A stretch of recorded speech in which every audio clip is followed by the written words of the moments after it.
ये लाइनें ये सिर्फ एक चेतावनी नहीं है, ये एक ऐसी जगह की हकीकत है जहां जो एक बार चला गया वो फिर कभी लौटकर नहीं आया।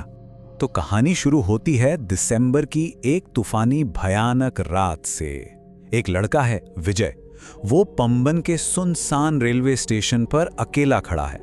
रामेश्वरम जाने वाली ट्रेन का इंतजार कर रहा है। स्टेशन पर उसके अलावा कोई नहीं, बस तूफान की आवाज और एक अजीब सा डरावना सन्नाटा। और तभी अचानक पूरे प्लेटफॉर्म की लाइट्स चली जाती हैं। घुप अंधेरा। विजय कुछ समझ पाता उससे पहले ही उस अंधेरे को चीरते हुए एक ट्रेन की सीटी गूंजती है और एक ट्रेन आकर रुक जाती है। विजय ने सोचा, चलो शुक्र है ट्रेन आ गई, और वो जल्दी से उसमें चढ़ गया। लेकिन जैसे ही वो अंदर पहुंचा उसे कुछ अजीब लगा। पूरा का पूरा डिब्बा एकदम खाली, खिड़कियों पर जंग लगा हुआ, शीशे टूटे हुए, पंखे टेढ़े मेढ़े, और सबसे अजीब बात, फर्श पे पानी भर रहा था जैसे समंदर का पानी हो। विजय थका हुआ था तो उसकी आंख लग गई। पता नहीं कितनी देर बाद जब आंख खुली तो ट्रेन रुकी हुई थी। बाहर वही घना अंधेरा। वो कहां था, कितना टाइम बीत गया था? उसके दिमाग में बस यही सवाल घूम रहे थे। उसने टाइम देखने के लिए अपनी घड़ी निकाली और फिर फोन, और जो उसने देखा उसके रोंगटे खड़े हो गए। घड़ी में 12:05, फोन में 12:05। ये वही टाइम था जब वो ट्रेन में चढ़ा था, मतलब 1 सेकंड भी आगे नहीं बढ़ा था। पर यह कैसे हो सकता है? अब तो विजय बुरी तरह घबरा गया। उसने जल्दी से ऑनलाइन चेक किया कि ट्रेन का स्टेटस क्या है, और स्क्रीन पर जो लिखा था उसे पढ़कर उसके पैरों तले से जमीन खिसक गई। ऑफिशियल स्टेटस, पंबन से रामेश्वरम जाने वाली ट्रेन कैंसल्ड, खराब मौसम की वजह से रद्द कर दी गई थी। सोचिए जरा, अगर ट्रेन कैंसिल हो चुकी थी तो फिर ये कौन सी ट्रेन है जिसमें वो बैठा है? कहां से आई ये ट्रेन? क्या हो रहा था उसके साथ? बहुत हिम्मत जुटाकर विजय ट्रेन से नीचे उतरा। वो एक ऐसे स्टेशन पर था जहां ना कोई इंसान था, ना कोई रोशनी, बस अंधेरा और तूफानी बादलों के गरजने की आवाज, एकदम वीरान। तभी उसे दूर एक हल्की सी रोशनी दिखी, जैसे कोई लालटेन हो। उसको लगा, चलो कोई तो है, मदद मिल जाएगी। वो उस रोशनी की तरफ बढ़ा। पास जाकर देखा तो एक बेंच पर कोई चादर ओढ़कर लेटा हुआ था। उसने सोचा, इसको जगाता हूं। उसने जैसे ही चादर हटाई, उसके सामने पानी में डूबी एक फूली हुई लाश थी।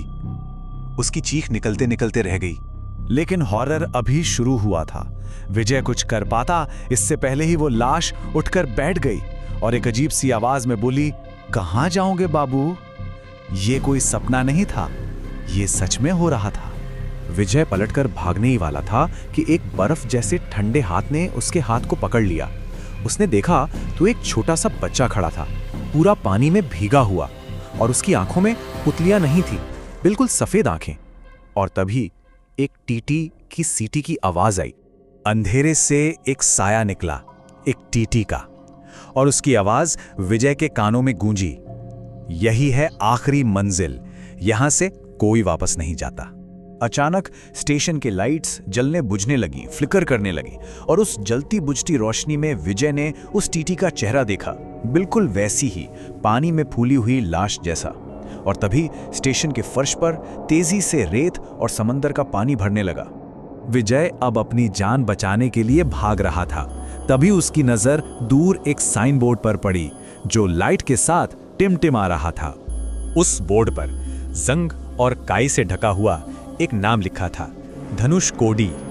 धनुषकोडी? विजय का दिमाग सुन्न हो गया। ये नाम उसने सुना था। ये तो वो स्टेशन है जो 50 साल पहले तूफान में पूरा का पूरा समंदर में डूब गया था। उसने खुद से कहा, नहीं नहीं, ये सच नहीं हो सकता, ये एक बुरा सपना है। पूरा स्टेशन अब पानी में डूब रहा था, और तभी उस ट्रेन का हॉर्न बजा, जैसे कह रही हो कि अब वो जा रही है। विजय ने अपनी जिंदगी की सबसे तेज दौड़ लगाई और जैसे तैसे करके वापस उस ट्रेन में चढ़ गया और बस बेहोश हो गया। जब उसकी आंख खुली तो सुबह हो चुकी थी। वो रामेश्वरम के बीच पर था। सूरज निकला हुआ था, लहरों की हल्की आवाज आ रही थी। सब कुछ बिल्कुल नॉर्मल था, एकदम शांत। उसने एक गहरी सांस ली। शुक्र है वो बच गया। रात को जो कुछ भी हुआ वो बस एक बहुत ही बुरा सपना था। सब कुछ ठीक लग रहा था जब तक उसकी नज़र रेत पर पड़े एक ट्रेन के डिब्बे पर नहीं पड़ी। एक पुराना जंग लगा हुआ डिब्बा। उसे देखते ही विजय का दिल बैठ गया। वो उसे पहचान गया था। यही वो डिब्बा था। उसका दिल जोरों से धड़कने लगा। डरते डरते उसने डिब्बे के अंदर झांका। अंदर कई सारी लाशें पड़ी थीं, सड़ी गली हालत में। उसकी नज़र अपनी सीट पर गई। वहां भी एक नौजवान की लाश थी, और जब उसने उस लाश का चेहरा देखा तो उसके मुंह से चीख निकल गई, क्योंकि वो चेहरा किसी और का नहीं, वो उसी का था। वो विजय की अपनी लाश थी। तो ये जो विजय की कहानी है, ये सिर्फ एक कहानी नहीं है। इसकी जड़ें एक असली बहुत बड़ी त्रासदी से जुड़ी हैं। साल था 1964, तारीख थी 22 दिसंबर। एक सुपर साइक्लोन ने तमिलनाडु के तट पर दस्तक दी।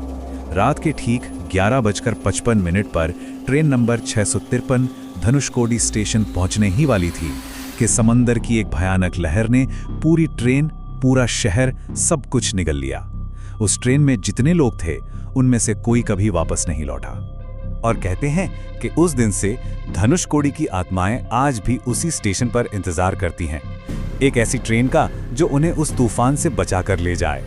तो अगर किसी तूफानी रात उस घोस्ट ट्रेन की सीटी सुनाई दे, तो क्या कोई उस पर चढ़ने की हिम्मत करेगा?